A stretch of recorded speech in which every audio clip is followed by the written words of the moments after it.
All right, after lunch, everyone can kind of settle in, and we'll talk a little bit about the adrenal glands and try to be less stressed.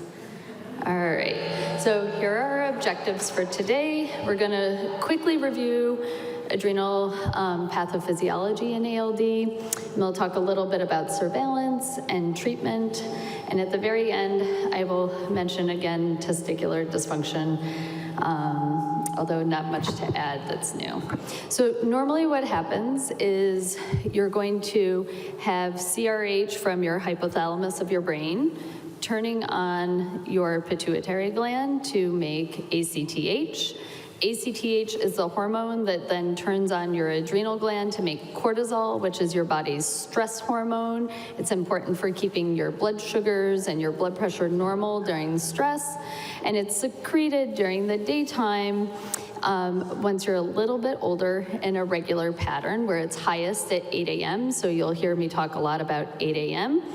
And then naturally, after the peak at 8 a.m., it starts to drop down throughout the day until it's lowest between 12 a.m. and 2 a.m. typically. All of that diurnal rhythm develops usually around 6 months, sometimes up to 3 years. So the other thing you're going to hear me say is that there's a lot of variability with the tests that we do. So as I mentioned, cortisol is important for normal function, and particularly during stress, keeping sugar levels and blood pressures normal. All right, so what happens in ALD? This is the picture of the adrenal cortex, and there are 3 main zones of the cortex. Each zone is responsible for making different hormones. And in ALD, we know that the very long chain fatty acids depicted here with these little ribbons preferentially go into 2 of the zones that make glucocorticoid or cortisol, and the zone that makes androgens. It also does get a little bit into the glomerulosa, and there are reports of mineralocorticoid deficiency, and we'll talk a little bit more about that in a little bit. All right, so what happens when you get primary adrenal insufficiency? Primary means that it's knocking out the organ that makes that the primary hormone, which is cortisol. So the adrenal glands stop making cortisol. When you don't make cortisol, you no longer have that negative feedback. Cortisol levels drop. And what you see, because there's less negative feedback, is ACTH levels go up. And in fact, ACTH goes up before cortisol levels are frankly low. So what are the symptoms on a regular day-to-day basis of adrenal insufficiency chronically? You're going to have fatigue, anorexia, poor weight gain, not feeling well, nausea, intermittent belly pain complaints, and then the classic sign that a lot of people talk about is hyperpigmentation, which can vary, but typically you will see it in the genital areas, on the nipples, in areas that are scarred, palms, soles, the gums, and on the backs of the ear. And then with severe cases of adrenal insufficiency, you can have salt craving behaviors where you're like looking for lots of table salt. I'm again going to talk about that in a little bit, but that's the mineralocorticoid, which typically is a later finding in ALD. Acutely, if you're sick, so usually acute symptoms of adrenal insufficiency or adrenal crisis will happen when there's something else going on. That something else often in childhood is going to be an infection, although it could be being in, like needing major surgery or major trauma. And in those cases, you get altered mental status, you can have vomiting, severe abdominal pain, and this is where blood sugars can go low, blood pressure can go low. And so if that's happening, you want to act because that is life-threatening. These are just some pictures of what hyperpigmentation looks like, and it's just showing you from the same family, you can see quite a difference in the color of the skin, getting much darker, and most people will have a generalized sort of bronzed appearance, like they just came back from a nice sunny vacation. So what do we know about natural history? And this is where, as an endocrinologist, we still have a lot of work to do. I'll go through a few of the studies that we do have available, but we think, at least based on the best estimates, that somewhere between 80 to 86% of boys and men with ALD will eventually develop adrenal insufficiency. The earliest report in the literature of biochemical adrenal insufficiency is at 5 weeks of age. This is a child who, I was involved in the publication of this case. This is a child who had laboratory tests and needed stress dosing and went on to need daily dosing. There are rare case reports of females with ALD who develop adrenal insufficiency. I think the exact percentages are difficult to give because they're not published, and there definitely is some bias to who shows up at the clinics where there are publications coming. And then we talked a little bit about this with the gray zone discussion, but diagnostic very long chain fatty acids have not been associated with the onset of adrenal insufficiency. And I'll speak a little bit about what's out there with the gray zone project. So there are two big publications that are out there looking at adrenal insufficiency and ALD.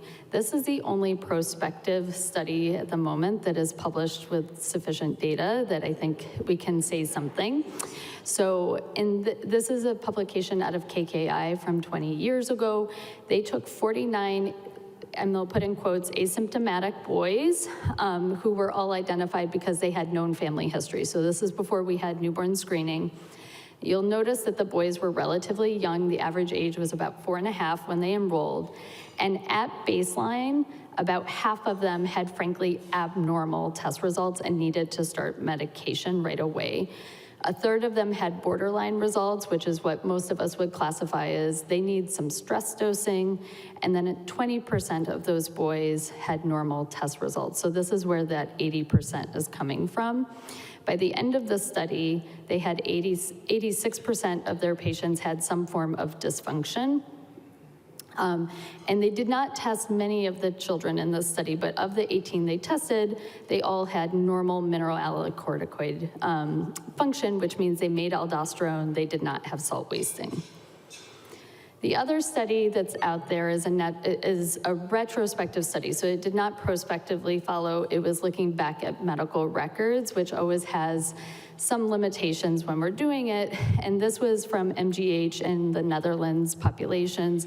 And they also found that about 80% of their men and boys had adrenal insufficiency, with the majority of them developing it before they were the median age of diagnosis, or of the symptoms appeared, was at 14. So most are developing it during childhood or adolescence, but a little bit older, maybe not quite as aggressive as the other publication was reporting. This study is limited by the fact that a lot of the diagnosis was not made in their clinic, so they don't have laboratory data necessarily saying exactly when, not exactly, but how they had definitions for what they called adrenal insufficiency if they had labs available, but then they also had some who didn't have labs and had just been on treatment for a very long time. In this group, 2/3 of the patients had symptoms of adrenal insufficiency when they were diagnosed. So again, this is before newborn screening. And there was also a significant diagnostic delay, and I like to put this arrow here and just point out that symptoms developed about 3.5 years before actual diagnosis for a lot of them. And there was a wide range up to 21 years, so someone may have been having symptoms and not even known because they didn't know. And this is why newborn screening is important for identifying this. More than half of the patients in this cohort who had adrenal insufficiency were treated with mineralocorticoid, but none of them needed just mineralocorticoid. So it speaks to the cortisol being impacted before the aldosterone. And they did not show any correlations with very long chain fatty acids and the onset of adrenal insufficiency.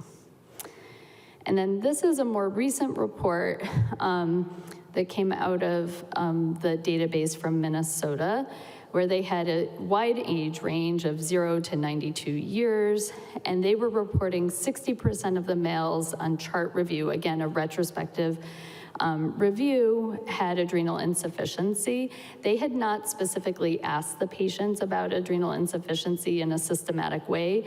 They just went through the chart, picked up those who had ALD, and then they looked to see if they were prescribed it was any steroid, glucocorticoid, or if they had a diagnosis listed in the chart, and they may have been in the clinic not seeing endocrinologists, they may have been seeing others in their healthcare system.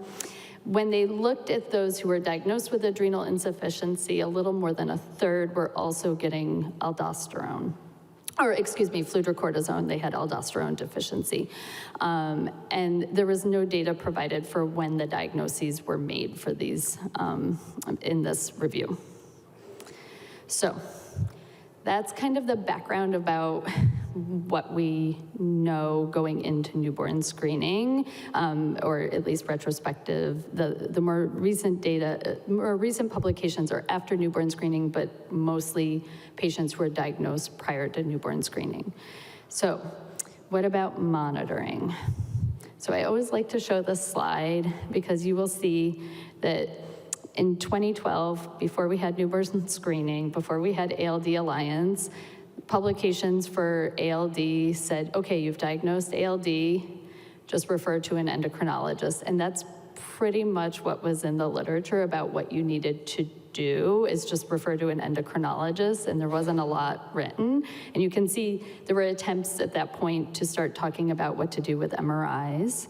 And then we had our first Standards of Care conference, and I'm hiding somewhere over here, and right there is Rose Marino, who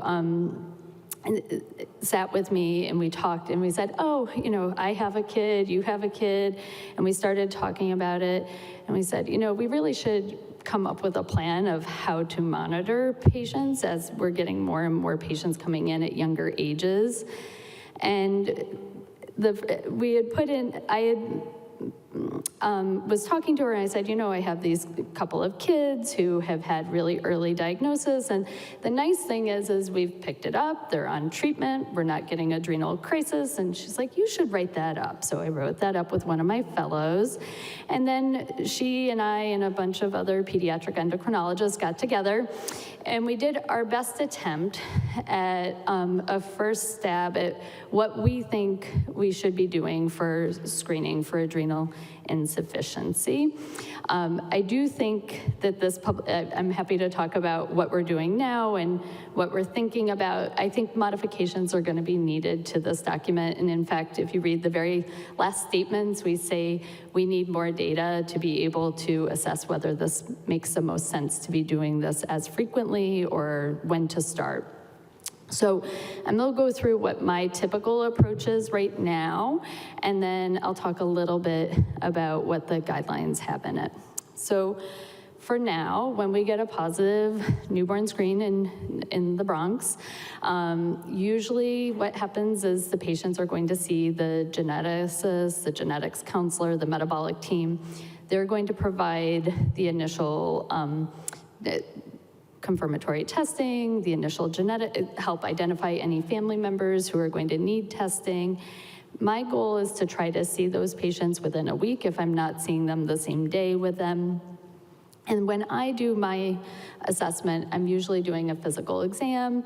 I'm looking for signs of hyperpigmentation on the child. I'm looking for anything that could go along with adrenal insufficiency, but I'm also thinking in the back of my mind, taking that extra family history, is there anyone else that I need to be identifying, whether it's a brother or a cousin who needs to get tested? And then I counsel the parents a lot about what the symptoms of adrenal insufficiency are and what we need to think about.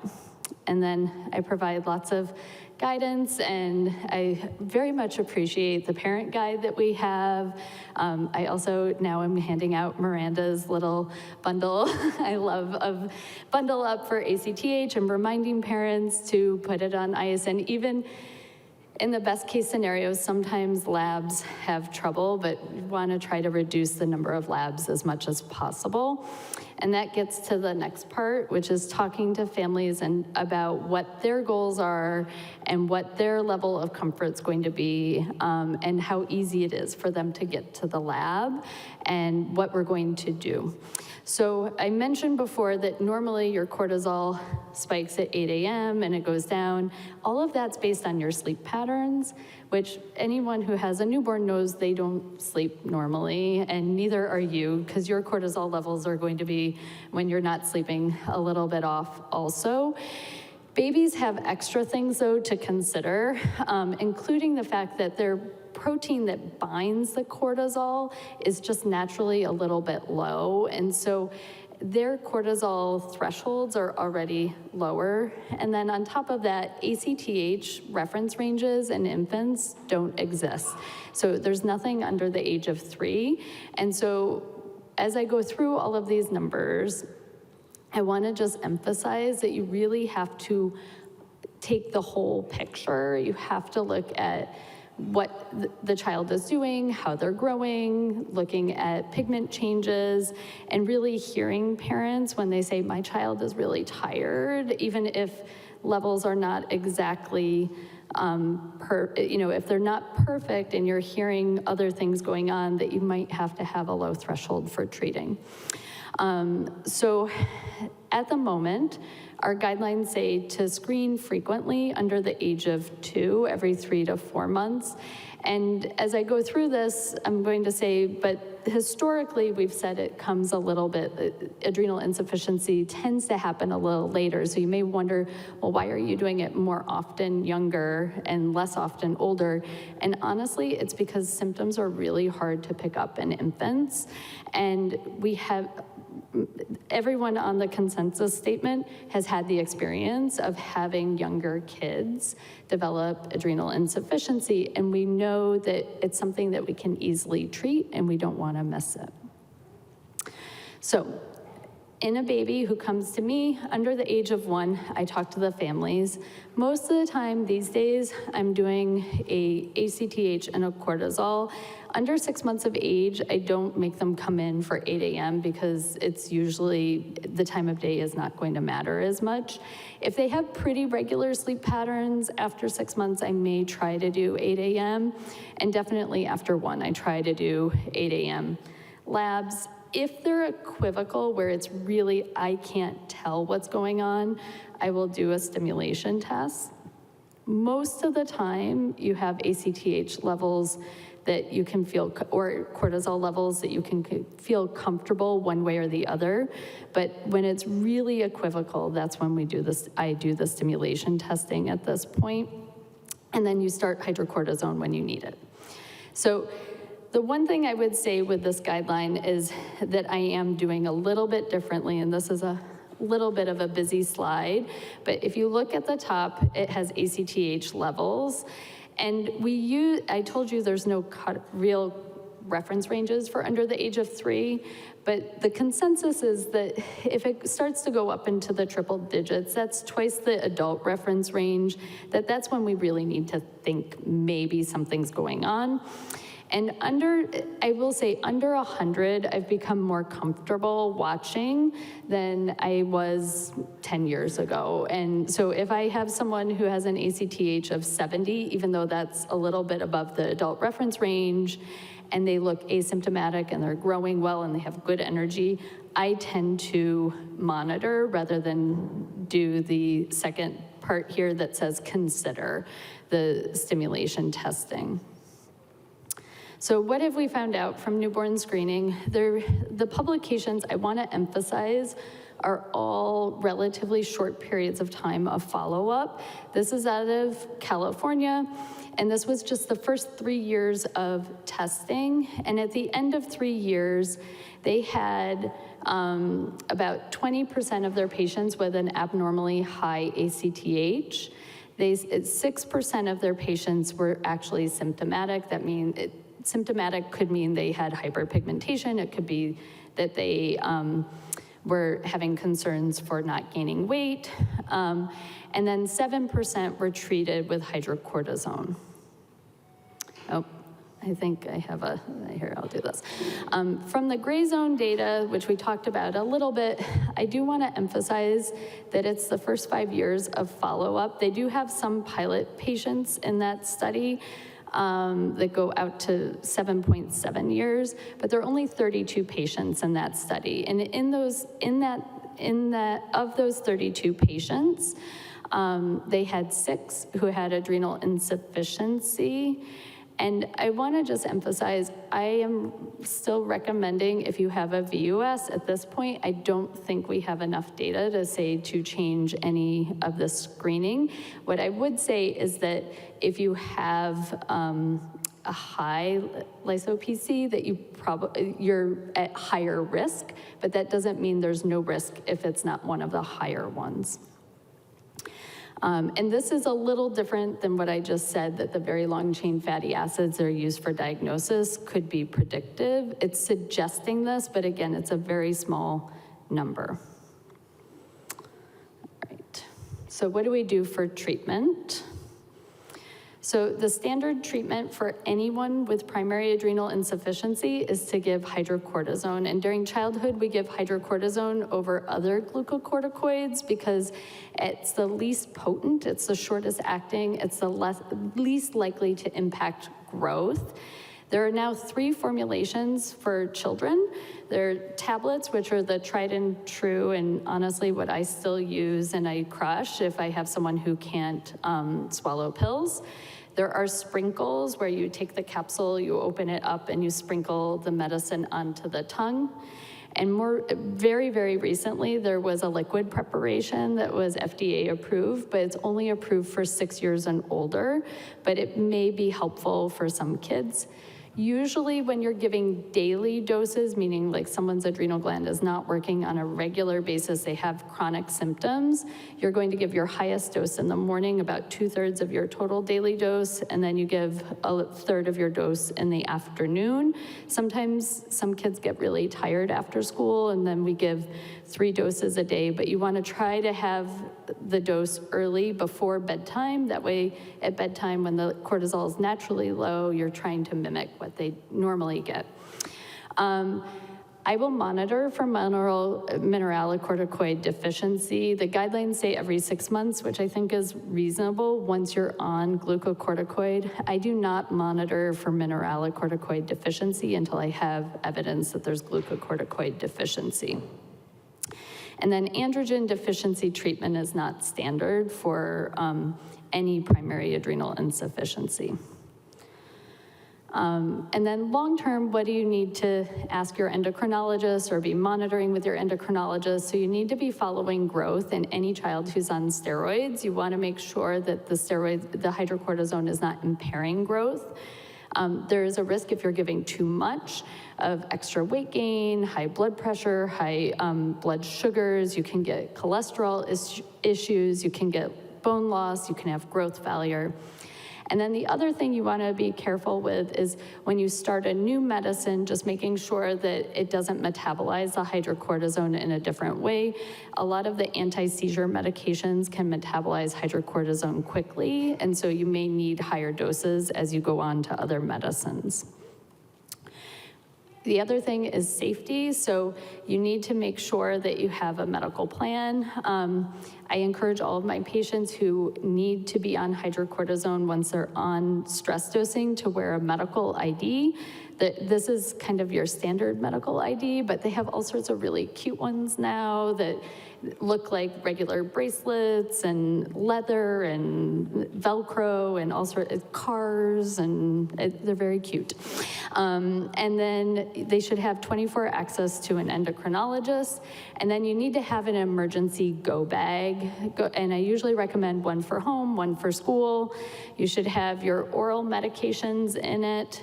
You need to have your injectable medicine, which I'll talk about in a second, and then you need to have an action plan in place.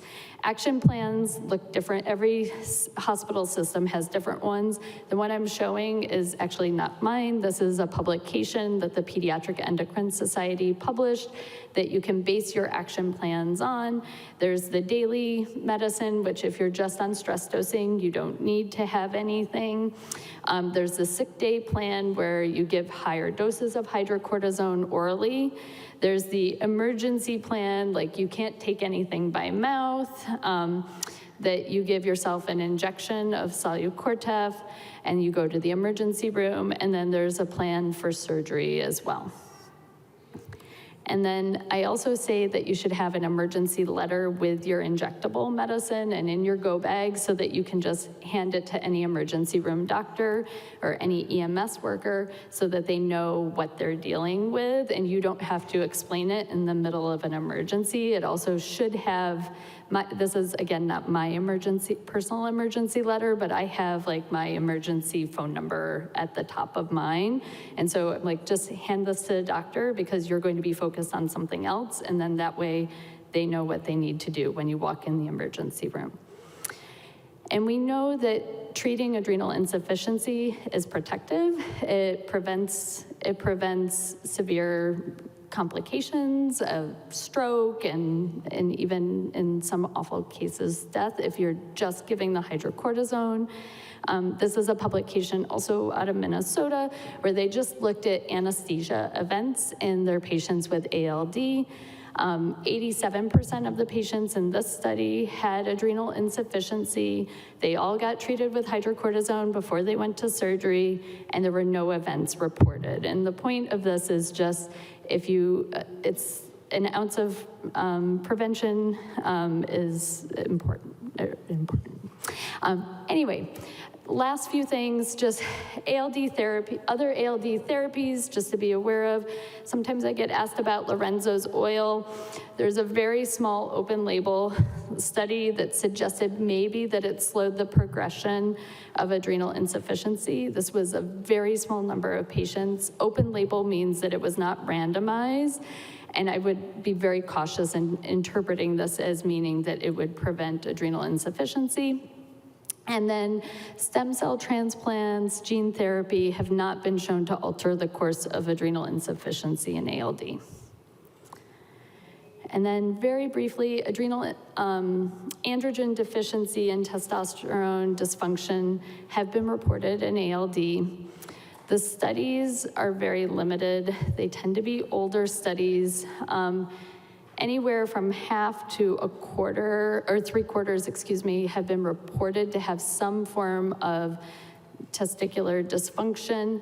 The problems with all these studies are they're relatively old. They have hormone assay quality concerns and a lack of systematic collection of the data and interpretation. On top of that, a lot of the symptoms of sexual dysfunction can also be symptoms of AMN, and it's hard to tease that out. The concerns with androgen deficiency and why it's important to talk to adult endocrinologists and also to be monitoring during late adolescence is that long-term not having enough testosterone can be associated with decreased bone mass, muscle mass. It can cause metabolic concerns, and then like some other complications like depression and dysthymia have been associated as well. All right, so just to kind of sum up, I hopefully have demonstrated that newborn screening is helping us identify those at high risk. I think that we have hydrocortisone is a good medicine for preventing adrenal crisis. We have guidelines, but we also have limitations when we're trying to interpret test results. Prospective studies are definitely needed, and there are efforts underway to try to get more extensive data than the limited ones that we have coming out so far from newborn screening. And I think Dr. Van Haren was showing some of the data coming out of newborn screening programs earlier today. And then I think the adult world, they need to get to there need to be more studies looking at testicular function. So right now, efforts that are underway in the pediatric endocrine community, we're working on surveying pediatric endocrinologists regarding their practices now, so that we have a better understanding of what's happening, because I hear different stories from parents as well as endocrinologists around the country. And then, as I mentioned, we're trying to collect the data a little bit more systematically from newborn screening. And then once we have that information, then go back and reevaluate our consensus statement. And, thinking, are there ways to perform fewer stimulation tests, maybe being more comfortable with some of the lower cortisols that we see in the real young ones. And then making sure that everyone's thinking about reevaluating whether or not the label of adrenal insufficiency that was made based on borderline results needs to continue on. And then I mentioned, these are just some of the areas that I think we really need an adult endocrinologist to help us with. And certainly, I think adrenal insufficiency in females needs to be better described as well. And I just want to end by saying thank you. The picture of Elisa has her very far away from her bullseye last night. Miranda's up close, but I really want to thank the whole ALD community, and especially Elisa and Miranda, because without your advocacy, I would not be standing here. We would not all be in this room right now. And thank you.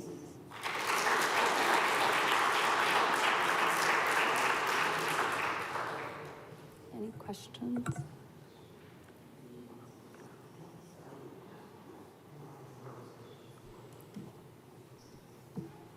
Thank you. I have 2 Zoom questions. I'm going to start with the shorter one. What are your thoughts about adrenal transplant for ALD boys? I'm not aware of anyone doing adrenal transplant, so I would say no. And transplants require immunosuppression, and hydrocortisone, although I know adrenal insufficiency sounds scary, hydrocortisone is a really good medicine, and it's tried and true and been around a long time, so I would stick with that. Got it. And this next question's might be too specific, but maybe in reading it, you can help guide the parent with their doctor. Hello, I have an issue with my 6-year-old son. Ever since he started hydrocortisone when he was 5 years old, he gained over 10 kg over 4 months of treatment. The endocrinologists have been giving him underdose, still makes him gain weight. How do we give accurate dose? What measurement or procedures endocrinologists can do to get the appropriate dose? Also, some endocrinologists recommend 4 doses to replicate the circadian rhythm. What is your thoughts on 4 doses? Sorry, that's a lot. No. It's actually a good point, because once you're on treatment, there are side effects, and I mentioned that, like, you may not grow as well, you could gain weight. So I really tried to tailor to what's going on in front of me. So I would say to the person online, it's very much an individual, it's individualized, so I can't really speak to them specifically. But as I mentioned before, for primary adrenal insufficiency, with the exception of congenital adrenal hyperplasia, which most pediatric endocrinologists are very familiar with, the recommendation is the highest doses in the morning, and that you're not necessarily giving a dose right at bedtime. Whereas with congenital adrenal hyperplasia, although that's even changing now because there's a newer medicine for that, the standard had been to give high doses at bedtime. And sometimes when you're giving high doses at bedtime, that's not what your body naturally does. And so that can be associated with weight gain. The other thing, though, is I mentioned that some of the anti-seizure meds metabolize hydrocortisone faster. Some people are slower metabolizers of hydrocortisone also. And so you really have to dose based on the symptoms and the child, what is happening with the child. Thank you. Okay. Oh.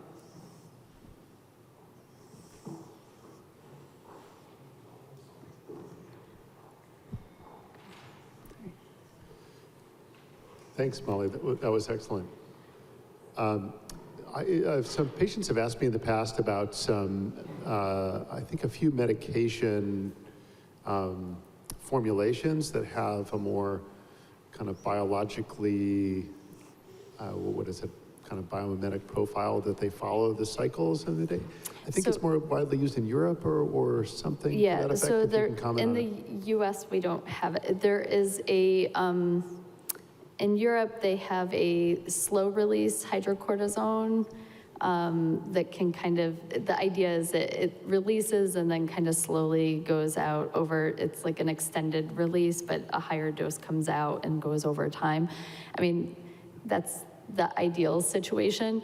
Usually 4 times a day dosing is reserved for stress dosing. And typically, I find with most of my patients with ALD, I can get away with twice a day dosing with a high dose in the morning and then a dose right after school, a lower dose.